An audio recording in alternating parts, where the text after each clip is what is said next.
Welcome to the Slop Farm. Enjoy the video. You start by confirming compatibility. Make sure your device and OS support Smart HDR because it alters exposure and processing. Once done, charge the device to avoid interruptions and close demanding apps so changes apply cleanly. Now open Settings and navigate to Camera or Display and Camera. This is where imaging features live. You tap through to Camera Controls because that's where Smart HDR toggles are located. Be ready to adjust related options like grid, flash, and exposure control as you continue.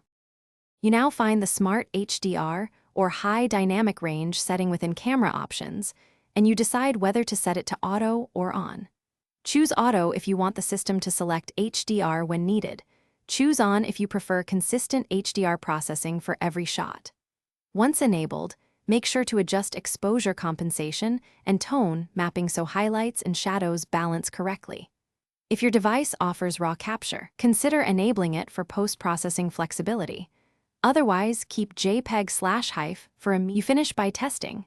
Shoot bright, backlit, and low-contrast scenes, then compare HDR on versus off so you understand the effect. Once you see the results, refine exposure, contrast, and white balance. Save presets if your camera app supports them so you get consistent output. If you encounter ghosting, color shifts, or artifacts, try toggling Auto versus On, disable RAW capture, and retest. If problems persist, make sure the OS and camera app are updated.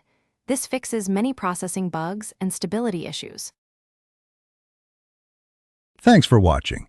Consider subscribing if we helped you today.